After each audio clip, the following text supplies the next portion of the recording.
We will say it like it really is. With dignity and respect. Committed to free speech and common sense. Upbeat and entertaining. Straight talking and direct. We may agitate each other and you. Heartfelt and passionate. Thought-provoking, provocative and controversial. Fearless and truthful.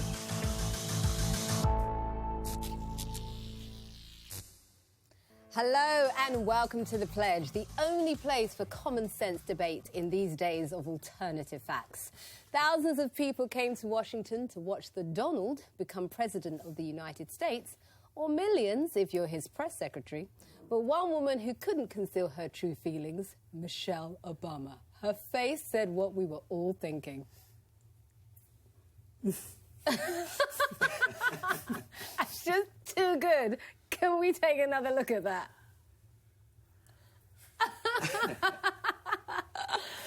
Love it. Michelle, you are not alone. We've all been there. In fact, take a look at this from last week's show when Carole started her topic.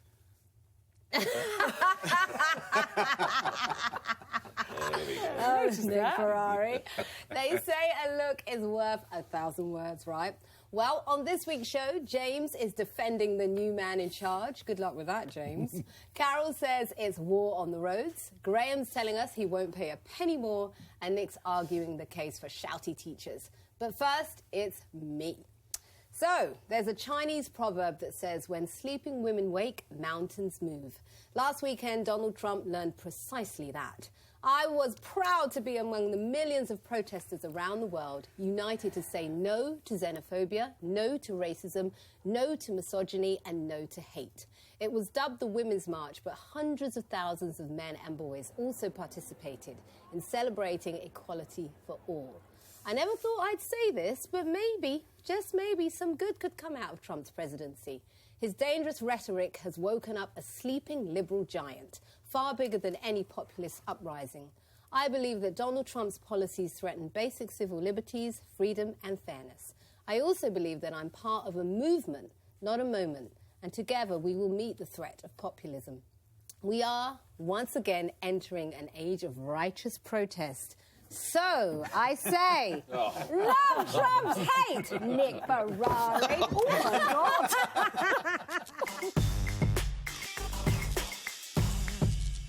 Did that hurt, I hope? No.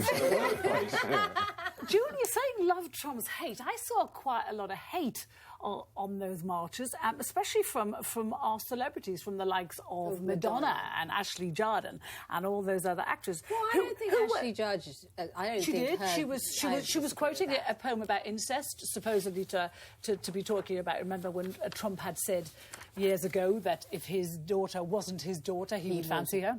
Well, it was a bit more than that. Yeah, but you know, so Leslie Joe was saying I'm a nasty person and shouting and the stuff that Madonna was saying, I think she shamed the people on that march. I mean, a lot of those women were out there for good reason. Let's just in case viewers haven't seen it, should we just take a quick look so everyone's up to speed? This is what Carole's referring to, what Madonna said.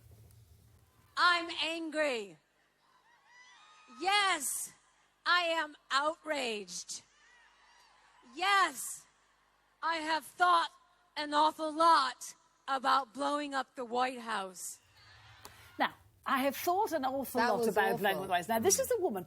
What she's saying is if you disagree with a guy, it's okay to kill him and to kill all his staff at the place where he works. That is not the message that women should be sending out, but it's the message that went round the world. No, I disagree, Carole. Yeah, but it is. She's out of over 2 million people that protested. Madonna is the only person who said that. She's the one we heard. No, we heard Scarlett Johansson. Yes. We heard Jane Fonda. We heard lots of other people that had positive messages. Let's take that up. A lot of... I don't want to be lectured to on feminism or equality or whatever by a bunch of Hollywood actresses who will protest for the day and then they'll go back to their mansions and their privileged jobs, their super jobs, and they will let the battle for equality be fought by other people, not them. The only celebrity I think had a right and a reason to be there was Jane Fonda, because she's been protesting for 40 years in a way that damaged her career many years ago when she was protesting about Vietnam. She's protested about the Iraq War. She's actually started a centre for women in America to make women's voices heard. So, You don't want celebrities to have a voice, but you're happy with Jane Fonda. Not generally, but Jane Fonda is a bona fide. She has a history. She has committed herself to protest. These women were performing on that day. No, but yes, they were. Okay, let's take the celebrities out of this. And what about the almost 2 million real people? June, if you want to use facts, let me give you some facts. Bring me some facts. 53% of white women in America voted for Trump, okay? 63.9 million people came out there. So when are you just going to accept the fact a decision has been made, the people have voted, they want him in charge, they want America back, all this wasting time with all your voting and, you know, marching the street, what are you going to achieve? No, James, the point here is 3 million people, 3 million more people voted for Hillary. So we're looking at numbers. He won the popular vote. But even let's take that aside because he won the Electoral College, which is what decides the president. Hang on, sorry. Would you try to use... Can I finish my... Graham, she wants to use alternative numbers. Let her have alternative numbers. Are we not talking about the march? We are talking the march, and I'm telling you the point of the march. The point of the march is actually the majority do not agree with Trump's policies.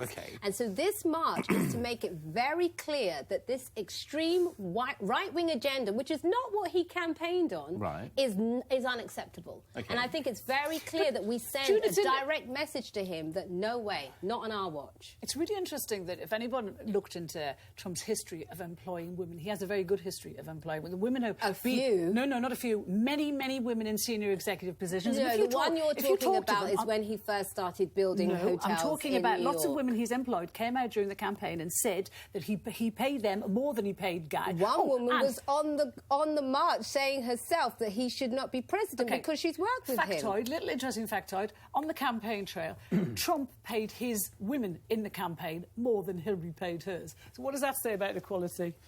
What's that got to do with it? Well, so because he thinks more of the women who were working for him than Hillary does. She paid them less money. But we don't know what the salary structure. The thing we have to look at is are men being paid more than women for the same job? So June, no. Can I just say? Oh, here we go. Wait. Let me get my thing. That's it.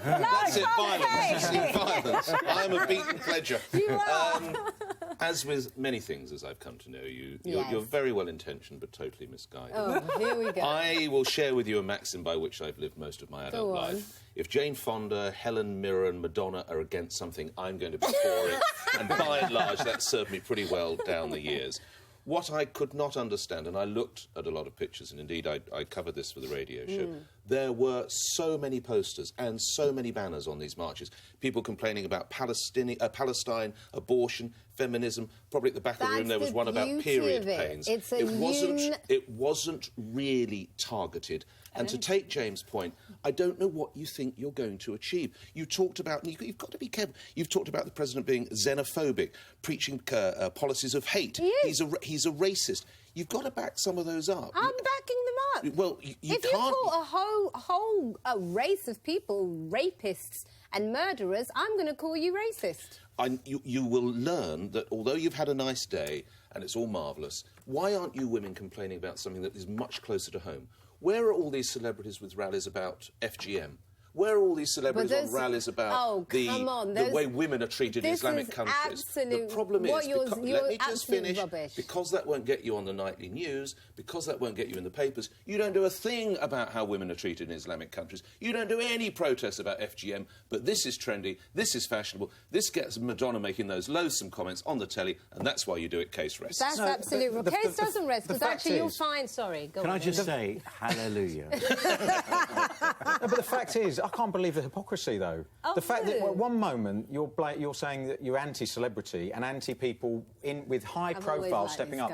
We're only on this programme because we've got profiles. We're only allowed to give our opinions because we've got newspaper columns or radio shows. No, but ultimately, if it doesn't matter what the background of someone is, what they go back to, what their day job is, the fact that they're standing up for something they believe in and they've created... Doesn't matter. They've created a worldwide movement for something that they feel strongly about. Now, you can't say that all those millions of people worldwide that are concerned with an election of Donald Trump. Everyday citizens. Isn't a valid reason to get up off your backside and go and do something. So I absolutely think they're within... You know, it's a fantastic thing. On that march... Were you on it? Why weren't they... If they care so much about the morals, the immorality of Donald Trump, why weren't they campaigning against... Why weren't they on the streets for Bill Clinton, who publicly betrayed his wife, who humiliated her? Why weren't they on the streets for the Carole, biggest he did not have women? sex with that woman. Yeah, he did. And other women. And why weren't they campaigning when JFK was bedding everything that moved? And one more thing... Well, people didn't know at the time with JFK. Why did Hillary, if she's such a big fan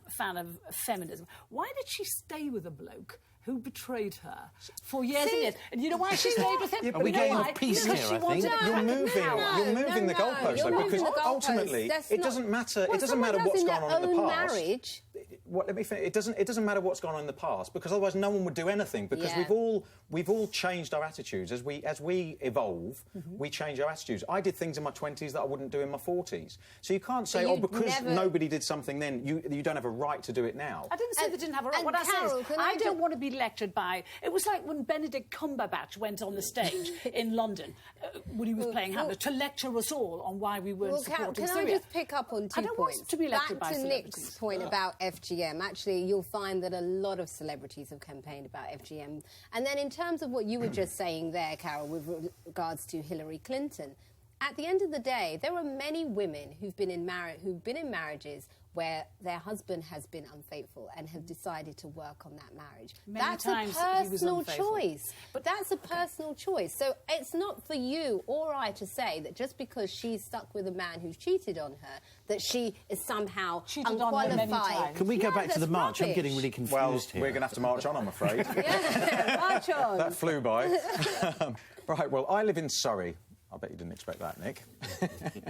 And you may or may not be aware that Surrey, yes, Surrey, is about to hold a referendum. I know that's another one of your pet hates, Nick. Surrey Council wants to increase council tax by a staggering 15%. Despite us finding £450 million worth of savings from our annual budget, we have to propose this increase in council tax. Do you see his eyes at the end of that clip? Real live wire there. Even he doesn't seem to be that certain, does he? Now, I don't want my first subject of 2017 to sound like an edition of Surrey Tonight, but that's precisely my point. Social care is a national issue, not a local issue, and the national government should be paying. Look, I recognise that social care is a massive problem, but if the government needs more money, then they should front up and raise national taxes, just as Greg said on the pledge a few weeks ago. If other councils do the same, as Surrey, we'll end up with a postcode lottery. The losers, as usual, will be the poorer people, and those who really need social care will lose out.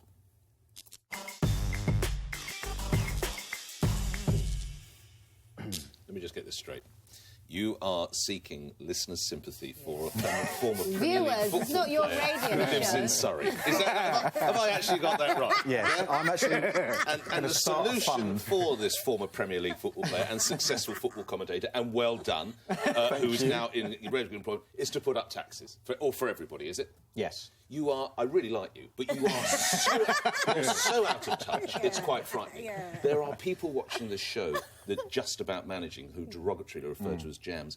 They can't afford another penny of tax. They really can't. To speak to the main heart of your question, again, it's difficult to have sympathy for Surrey, as you will know, if those people don't know. It is one of the wealthiest counties in the whole of the country. I think Guildford is like the third or fourth most expensive average property price in the whole of the land. So you got a few quid in Surrey. I actually look... This is my concern with Surrey. So you can't put up taxes. I'm sorry, Graham, you're living in your Surrey bubble. People cannot afford it. Watching the show are clinging by their bloody but it doesn't have to be. I didn't say fingernails. Tax necessarily for every single person in the country. You mean for the wealthier? You could raise tax on the highest earners. But how's that different to what's going on in Surrey? Because it's local or national. It's local against national. And to your point, I agree with you. And actually, you should be agreeing with me, because if you raise council tax in Surrey to fund services that are desperately in need of money, only the residents in Surrey benefit. And not everyone in Surrey is wealthy. My final point, we did this on this radio show. I was staggered. Look, my callers don't like their local authorities. In fact, like, very rarely will they ring up and say, I've got a wonderful local council. They don't. But the animosity towards Surrey County Council from my listeners was extraordinary. And they pointed to some very questionable spending decisions, which I won't chronicle here because I haven't got the journalistic background. But I will say this.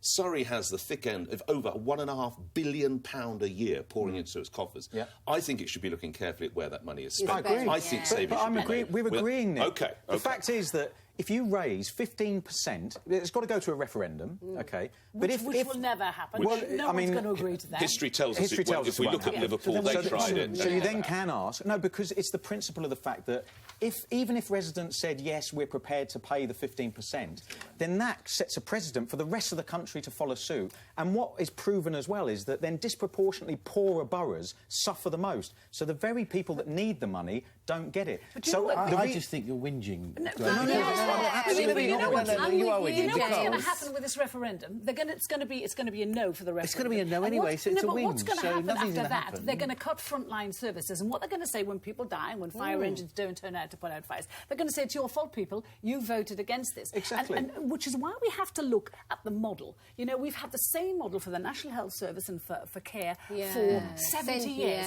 It doesn't work anymore. We have to change it. And if that means people paying all over the country... Is your point, but I'm confused. So, you know, they've said, we're going to have a referendum. You, the people, choose. Yep.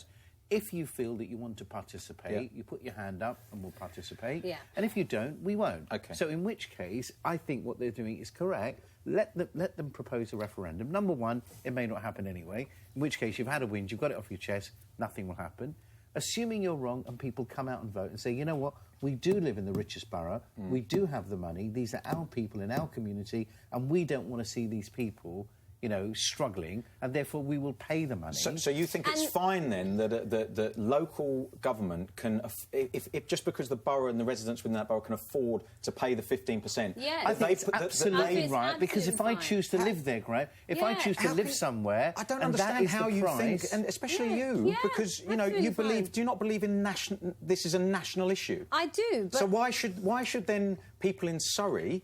Even if they decided to pay it, because why should they be why should they be an advantage? No. That's what I'm saying. Effectively, you're saying you're fine with one borough going alone in terms of their social health care. And then for other boroughs to follow. And it happens to be. It doesn't make sense. I think clearly this is them also testing this out as a potential model for the rest of the country. Yeah. And why not test it out in the place that can afford it the most? June.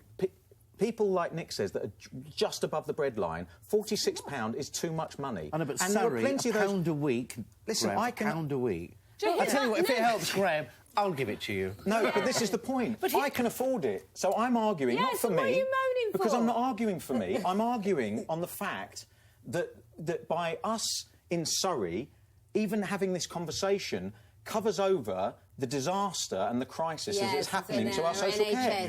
So you can't. That poor inner London boroughs, poor boroughs of Manchester, poor boroughs of Liverpool and others, the people there are going to suffer. That's the point. That is exactly the point. You must see that. I thought you were from weren't you from a council estate? This is a smokescreen, I think. Yeah, it is. For ulterior motives. So that as things continue to get worse, the residents of Surrey that vote no in the referendum are suddenly held account for what is a national crisis waiting to happen. And how do we know? That's not acceptable, and it's the government passing the buck to local councils so they can go, well, look, that's your issue. It isn't. It's everybody's issue. And if we don't deal with it collectively, and the reason I said raising the taxes nationally, unfortunately, we're bankrupt as a country. We continue to have the model, like Carole says, of the NHS. We're going to be spending a fifth of our GDP in 50 years on the National Health Service. Unsustainable. Yeah. But I think patching over something like this is wrong. It is only a sticking plaster. Throwing billions at this problem is only a sticking plaster. I think you're going to end up getting what you want anyway, because if you just roll this out, it goes to referendum. People are going to vote no. They're going to vote no. Let's be honest. Hang on. And then let's say it goes to other boroughs like Newham or poorer boroughs. Yeah. Well, they haven't got the money anyway, so they're going to say no. Yeah. So it ends up back with the national government anyway. accomplish. Yeah, but within that time, you've lost years of work that could be done to actually find a long-term problem. And also, the damage. No, but the damage is going to be done anyway. Quickly, what Downing Street are saying, this is an issue for Surrey Council and the residents of Surrey. Additional funding is going into social care. We recognise there have been problems. That's why councils have been allowed to increase the social care precept. And then they go on talking about how they want to explore issues of best practice. So Downing Street would say they acknowledge the problem, Graham, but you probably agree it's not exactly a solution, is it? It's not a solution, but look, I'm going to lighten the mood a bit. We're going to have our own referendum. We've got our own referendum, Nick. I know you love them so much. Yes. You've got a yes or no. So what we vote? What's the question? 15%. Are you happy to pay 15% of addition to your council tax or not? Yes. So do I want you to pay? No, not me. Because if it's you, it's definitely. If this was you, but if it's more generally, yes. No, it's for you. Right, we're going to have a quick look. No goldfish were harmed in this piece of... there's one more and look, I'm there, actually going to count so that I win. All votes have been counted. I've got 5, 2 yeses, 3 noes. There. Thanks very much. Yes. Oh, delighted. It's over to me now. Now, I have a message for all of those people criticising Donald Trump's inauguration speech. To everyone saying that President Obama's version 8 years ago was more eloquent and more inspirational, you are missing the point. Donald Trump said exactly what Americans needed to hear. The new president was direct. He said he'd make sure that American workers were never ignored again. We are transferring power from Washington, D.C., and giving it back to you, the people. Every decision will be made to benefit American workers and American families. I will fight for you with every breath in my body, and I will never, ever let you down. Contrast that with Obama's focus on responsibility and virtue in 2009. We understand that greatness is never a given. It must be earned. The tempering qualities of humility and restraint, honesty and hard work, courage and fair play, tolerance and curiosity. What is required of us now is a new era of responsibility. After years of being left behind, American workers don't want to play fair anymore. They want to be put first. Donald Trump promised to do that throughout his campaign. He promised it again in the inauguration speech. That makes him, in my opinion, consistent, it makes him savvy, and it makes him the leader America wants.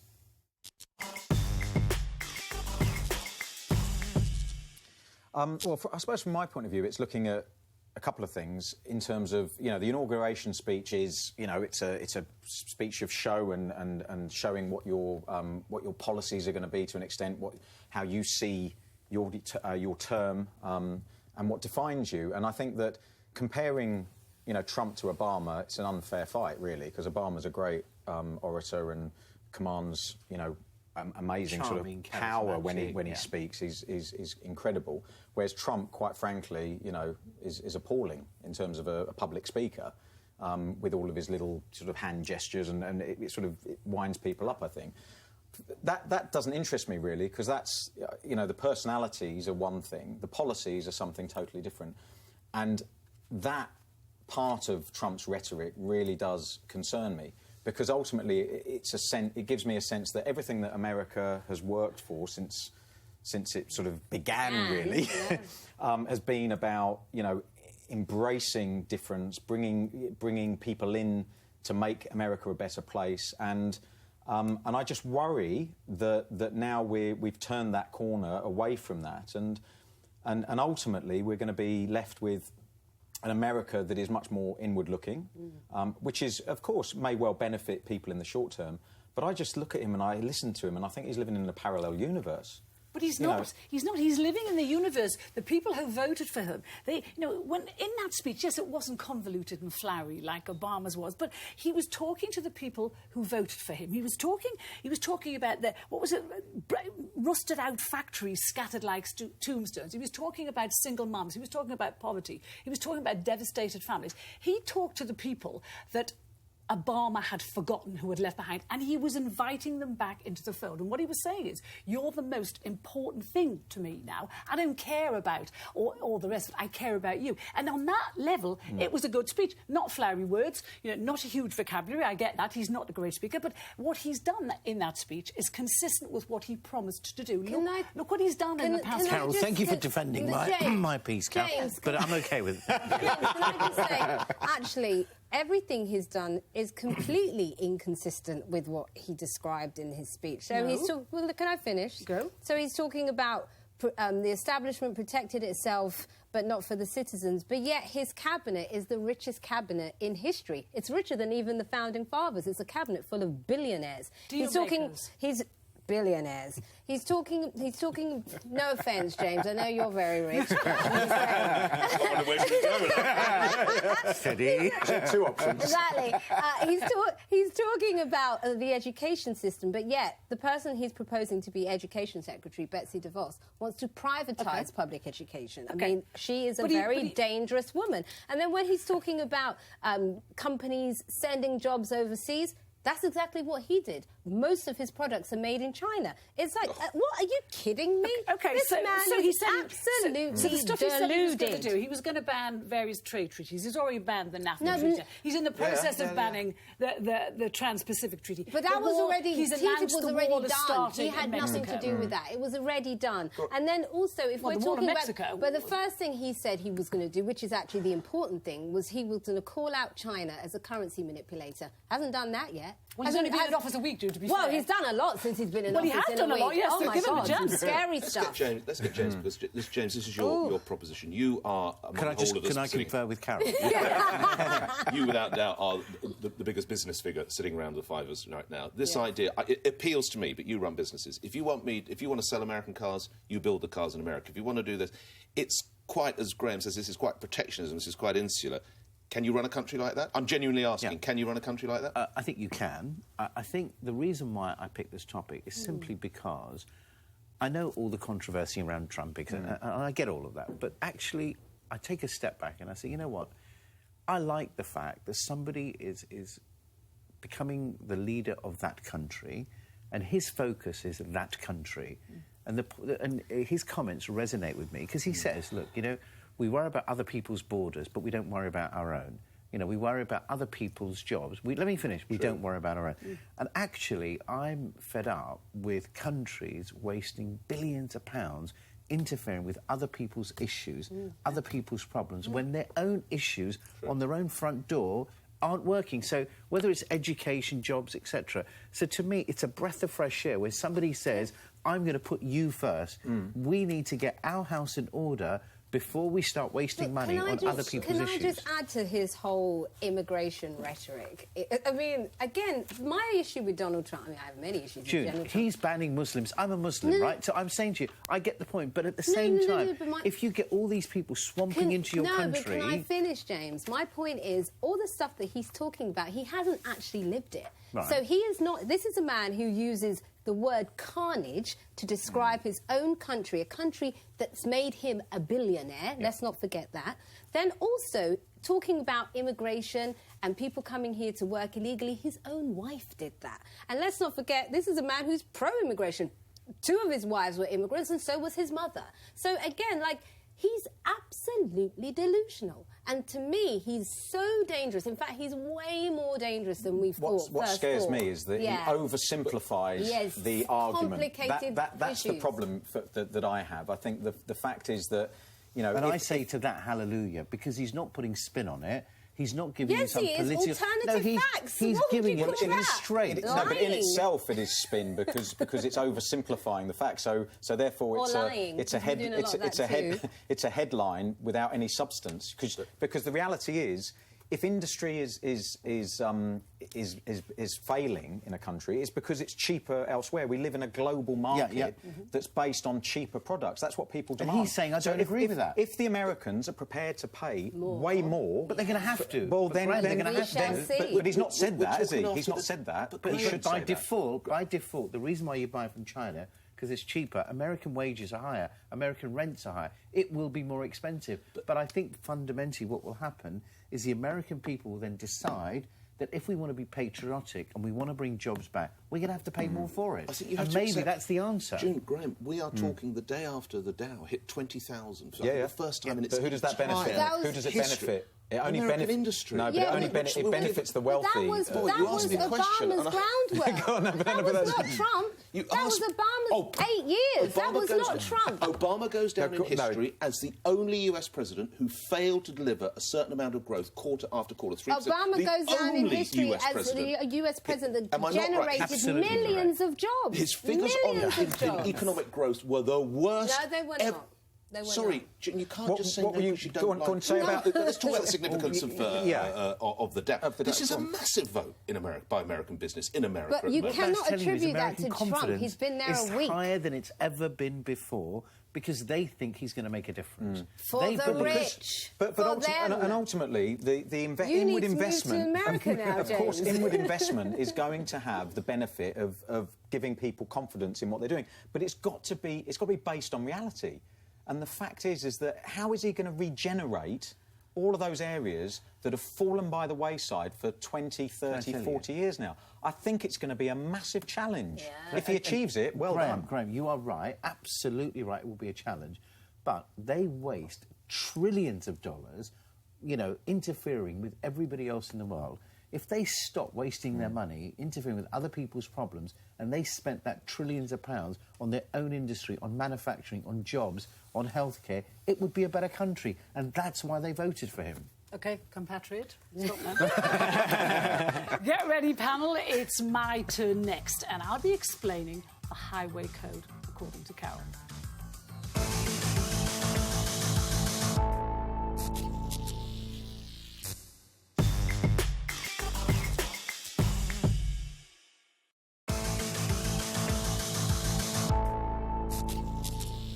OK, so what am I describing here? Hell on wheels, the angry mob, the modern-day plague. Yes, I'm talking about cyclists. Those smug, self-righteous, self-styled eco-warriors who pedal their way onto the moral high ground in their buttock-hugging shorts, believing they're here to save the planet, while us motorists are ignorant oiks who want to destroy it. Cyclists think the law doesn't apply to them. They think a red light means go. They have only a passing acquaintance with the highway code. And they zigzag all over the road, behaving like those bottles on their belts are full of tequila, not water. So what I want to know is why is there one law for the cyclists and a totally different one for motorists? Why do we get done for speeding, for running a red light, for road rage, but they don't? Why do we have to pass a test and pay insurance, and they don't?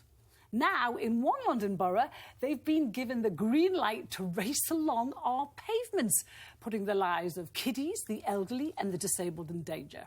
It's got to stop. Yes, you heard me. Stop.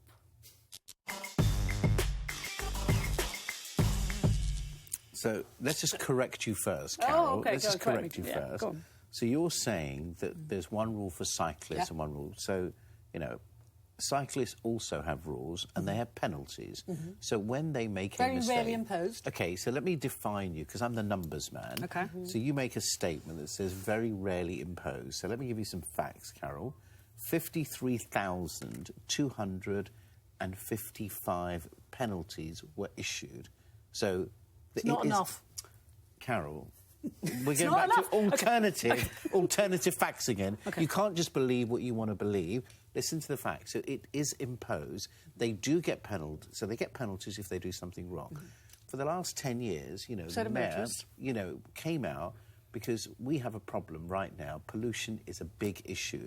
Look at London right now. We don't want more cars on the road. We want more cyclists on the road. Carole, can I take you on about the pollution? Let me take you on about pollution. You said about pollution. I have not finished. OK, how is it healthy for cyclists when they're behind cars that are emitting carbon monoxide, sulphur dioxide, diesel particulates? How is that healthy for the cyclists? Put more cyclists on the road, take cars off the road. That's the whole point. But how is the city going to... You know what's happened in London now? Carole, you've made a statement. Let me respond. So... Well, I don't agree with OK, well, you can come back to me. So what I'm saying is... we want less cars on the road. Well, you and might, by putting cyclists on the road, we've now created cyclist lanes. We've created rules. Which they hardly ever use. We've got regulations. The next thing you're going to do, Carole, is come out and say we want to tax mothers using pavements to push prams down the road. Let's talk about pavements. Let's talk about pavements. So Camden is going to introduce a scheme. Do you want a tax on walking? Well, you just said you want to finish. Let me finish. So now in Camden, what the police have said is they will only take action for cyclists riding on pavements if people have to leap out of the way. OK, so the people leaping out of the way, the elderly, the disabled, the infirm, the deaf, the blind, mothers with kiddies, people... This is what we're talking about. And don't tell me that a cyclist coming at you at 30 miles an hour on a pavement can't do damage. Right. They're like speeding bullets, these lights. Let's just go back. You've obviously got a fundamental problem with cyclists. Well, because they have a fundamental problem with me. They think I should be on the road. So basically, you're saying, you're sort of... What you're saying is how I feel, as a cyclist, that there's this hate-hate relationship between cyclists and cars. It shouldn't be that way. People should feel that cyclists have every right to be on the roads as a car does, OK? And abide by the same rules, OK? So I cycle a lot. It is difficult enough with the quality of our roads, even just to keep alongside the curb these days, let alone when you've got bus lanes where buses have run people over. You feel so vulnerable as a cyclist. But you've got cycle lanes all over the country now. No, but you get people. Look, I'll give you. Spent on it in so cyclists are allowed in bus lanes, which effectively becomes a cycle lane. Let me show you an example of what happens when people aren't watching where they're going. OK.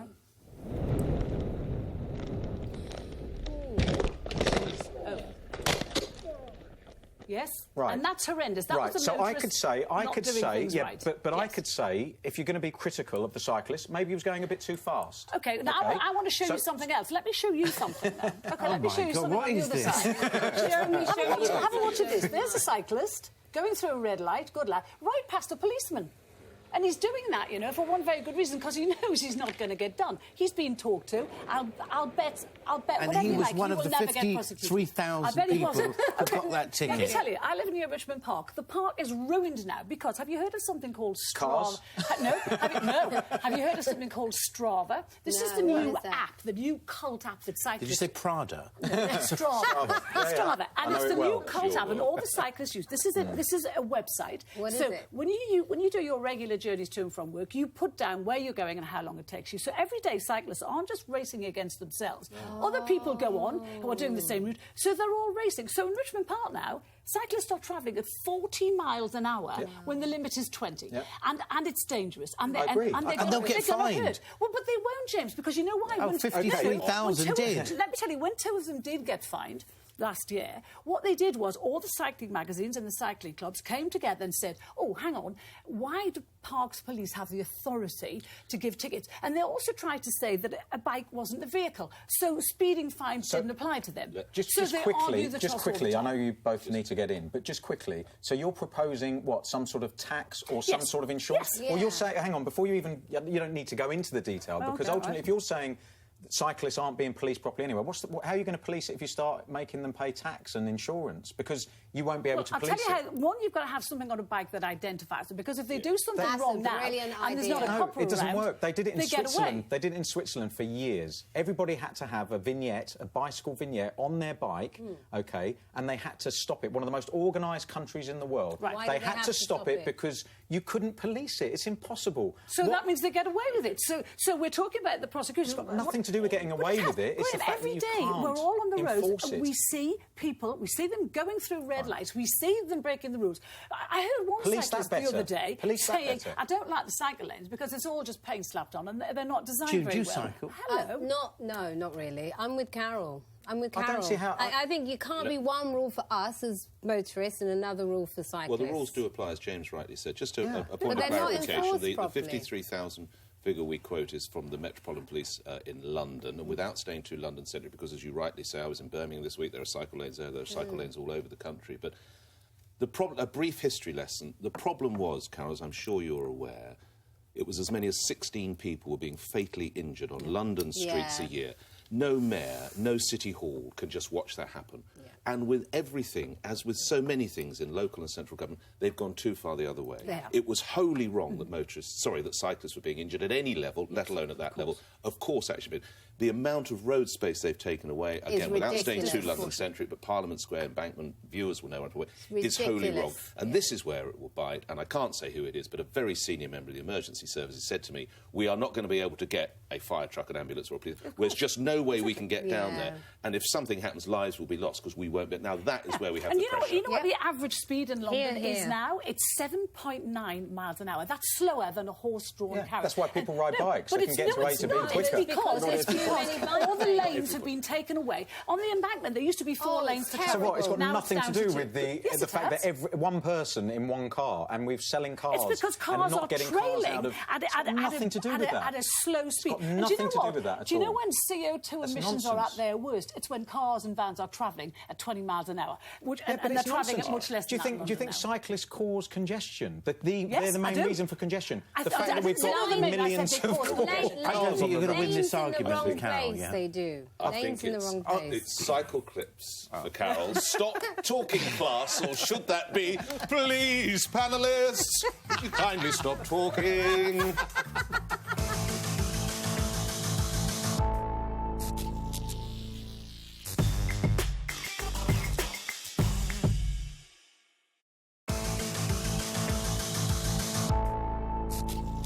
Just when you thought those loopy education experts who've done more damage to this country than a misguided Trident missile couldn't get even balmier, they start shouting about a scheme so preposterous it takes your breath away. In the past, they've advocated informality in the classroom, allowing the pupil to address teachers by their first name. They've said misspelling doesn't matter so long as the child is getting the point across, and suggested grammar is overrated. They've even said there should be no winners at school sports days. Although, in fairness, Graeme agreed with that, as it set the tone for much of his career. Now, UNICEF UK has awarded a Swansea school the ludicrously named Rights Respecting School status. They particularly applauded the school's no shouting policy and the crazy idea that staff should sing to children to get their attention. Yeah, that's it. Tearaway James is continually tugging at poor June's hair in class. And as a teacher, I'm meant to sing to him? Do you, like me, think this lunacy strikes a bum note?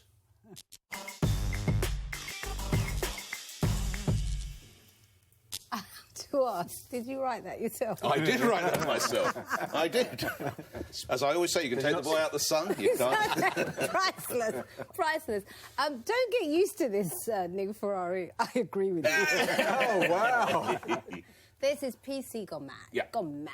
Yeah. And the terrible thing is it's not preparing those kids for the real world, because that's not how the real world works. So I'm with you, dude. You're with me. Can we find any opposition? When we talk about respecting in the classroom, that's all fantastic, isn't it? But, are they actually learning anything? Because, for the 6th year running now, we are bottom of the OECD tables. There you go. The 6th year running, bottom of the literacy tables. There are 24 countries. Slovakia's ahead of us, Estonia's ahead of us, Poland's ahead of us. And we are 23rd out of 24 for numeracy. And that is shocking. Yeah. So while we're respecting kids, and this report says that all the kids were asked how they felt in class, and they said safe, secure, happy, whatever, felt like a family. Lovely. It's all gorgeous. Yeah. But what are they actually learning? Yeah. Probably not very much. I'd like to see the academic results of that school as well. Yeah. To see if, while they're happy, they're learning. So if the academic results are good, would you say it's a good idea then? Well, yes. No, the answer's no. Come on. Go on then, James. Go on. You just put her into a corner then, James. Yeah, you did. Get me out. Get me out. I would say, when I was at school, our school was a very strict school. Mm-hmm. So if you misbehaved... Was it London? It was London. And the cane existed at the time. And I remember, sadly, that I did misbehave, and I was sent to the headmaster's class, and I was caned. And do you know what? I never did it again.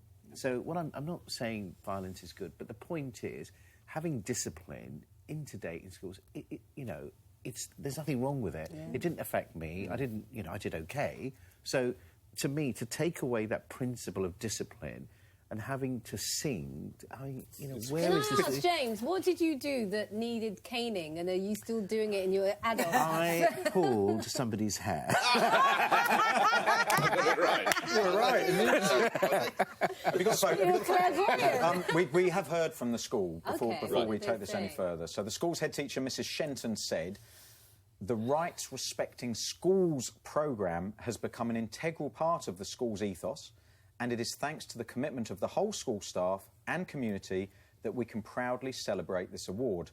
This is a happy school, and we will continue to build on this achievement and do our best for the children. So from their point of view, they actually think that they're creating an environment where children can flourish. One of the things I would say from an educational point of view, and I work in football, obviously, sometimes with younger players, there are definitely different characters that you have to manage in different ways. Some people do need to get positive information all the time, and others that you can pick out, I tend to pick them out quite early on when you get a group of young players together, that are sort of the ones that you need to get a bit of control over, because they're the leaders.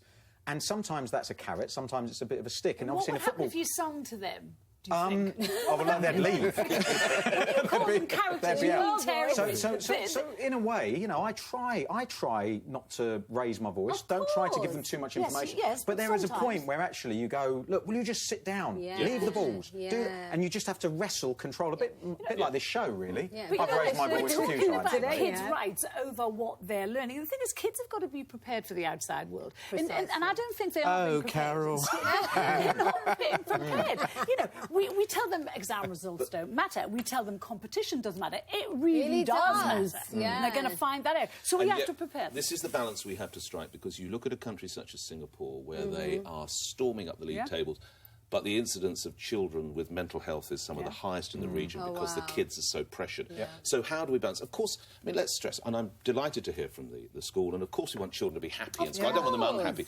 The relationship, I think, that James got is absolutely right. I feared some of my teachers. I respected virtually all of my teachers, and that's what you need. You need to respect your teachers. But we mustn't hothouse kids as they do elsewhere in Asia, because that's the danger. But I would pick you up on that in a sense that the one thing I didn't like about my childhood was the fact that there were times when I felt fear more than I should have done, because it was a physical environment then. You did have more bullying at school. You did have teachers that would launch a blackboard rubber across the room. I was, Don't you think, with a bunch of teenage... I was in an all-boys school with quite a military discipline.